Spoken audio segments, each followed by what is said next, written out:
Okay, that's fine. Deputy Wallace, proceed. Okay, look, Minister, this question relates to your refusal to date to publish the original ODCE report into the collapse of the Sean Fitzpatrick case. You have told me that you would be breaking the law if you published the original report. I wonder if you'd tell us which law you would actually be breaking. There are so many questions that remain unanswered following the collapse of the Sean Fitzpatrick trial, and I find it worrying that the government does seem content to sweep it under the carpet. Thank you very much, Deputy Minister. 2 minutes. Thank you, Cathaoirleach. Just to say the advice of the Attorney-General was sought on the publication of the report of the Director of Corporate Enforcement prepared under the 9551A of the Companies Act 2014. Because of Section 956 of the Companies Act 2014, the Minister for Business, Enterprise and Innovation is prohibited from publishing reports prepared pursuant to Section 955 of the Act. This advice is very clear. It means that I will be breaking the law if I publish the report that the Deputy is referring to. The Companies Act 2014 contains strict confidentiality obligations on information in the possession of the Director. And this is because there is a public interest in ensuring that ongoing and future investigations are not compromised by the disclosure of details of an individual investigation and the investigative process itself. However, while it is not possible to publish the report itself, an account of the investigative shortcomings identified by Judge Aylmer was published on the 4th of December 2018 on the website of my department.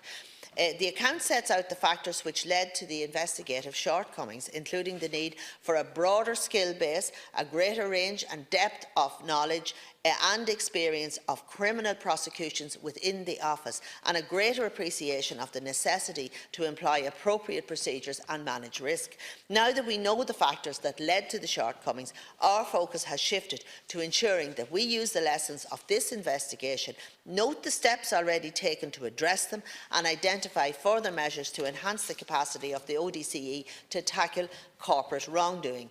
Since the time of the investigation, the Director has implemented multiple reforms within the ODCE, including staffing and procedural reforms that address many of the issues that led to the investigative shortcomings outlined by Judge Aylmer. Further measures to be taken include the establishment, as announced by Government in November 2017, of the Office of the Director of Corporate Enforcement as an agency, and this will provide the Office with greater autonomy in relation to staffing resources and ensure that it is better equipped to investigate increasingly complex breaches of company law. And you'll have further opportunity. Deputy, 1 minute. Minister, the truth is that we've been left in the dark on many of the issues surrounding this, and I wish to God this government will stop hiding behind the AG. The narrative, Minister, has been put forward following the collapse that it was all the ODCE's fault, and the mistakes made by the ODCE were due to funding issues, lack of forensic accountants, and that these issues have now been solved as the ODCE has been awarded an extra $1 million in funding. That all sounds great, but it doesn't address the fact that there are very serious shortcomings and mistakes by 2 other state bodies who do not suffer from funding difficulties, Garda Síochána and the DPP. Here's a quote from Judge Mary Ellen Ring from day 2 of the first trial. There is no doubt that the proceedings implied in the production of the witness statements differ significantly to the process normally used by Gardaí in the course of a Garda investigation. And here's another quote from the Minister from day 28 of the first trial. There has been no good explanation offered to this court as to why there was not more Garda involvement in the ordinary way in the taking of the statements of 2 witnesses in question. The methods used by the ODCE in the taking of witness statements were the main reasons both trials collapsed, as the witnesses were effectively coached. Can the Minister address the question asked by Judge Mary Ellen Ring? Was there not the ordinary level? Why wasn't there the ordinary level of Garda involvement? The Minister can't blame it on funding, like it's been done with the ODCE. And does the original report, which you don't want to publish, address these questions? Thank you very much, Minister. Just to say that the account clearly shows that the ODCE investigation in this instance, it did fall below appropriate standards. And the investigative shortcomings relating to the ODC point to the need for a broader skill base, a greater range and depth of knowledge and experience, and a greater appreciation of the necessity to employ appropriate skills or experience for a case of this complexity. Now, this was a very, very complex case. and there has been a lot of positive steps taken by the OCD since then.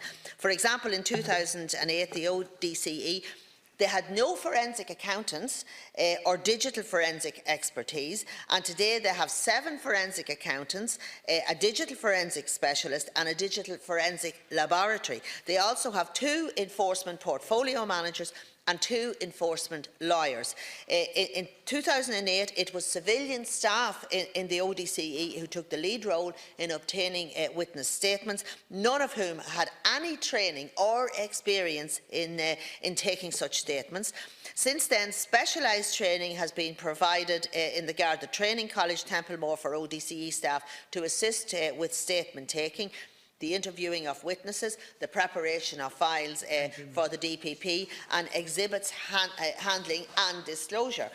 Procedural changes have also taken place so that all criminal investigations are now led by members of An Garda Síochána assigned to the ODCE. So there's a lot of improvements since this took place. I know it's not a very important issue, and I'm sorry to put it across you, but the time limits.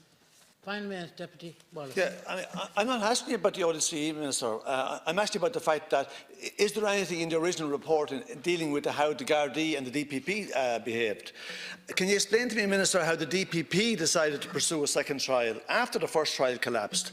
The DPP were aware of the shortcomings in the investigation as far back as 2010. They should not have even allowed the case to go before Judge Mary Ellen Ring, but allowing it to progress to a second time was actually unforgivable.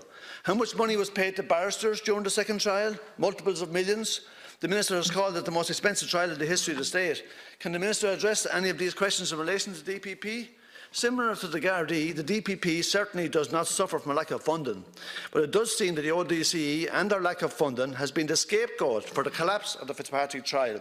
But the DPP and the Garda Síochána seemingly, as far as I can see, have questions to answer. And maybe the answers are in the original report. Either way, I can't believe it. Fine Gael used to say that we were the party of law and order. Well, you know what now? It's more like see no evil, hear no evil. School of politics. Thank you, Deputy. Final comment.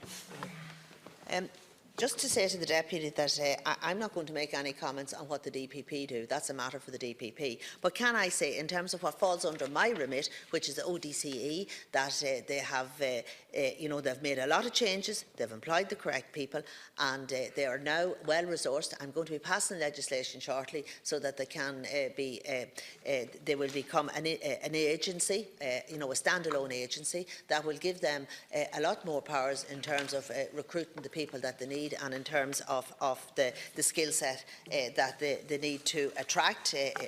So I'm satisfied that that I have done everything I can in terms of resourcing and supporting the ODCE in the job that they do. And I know that the Deputy would like to see the report.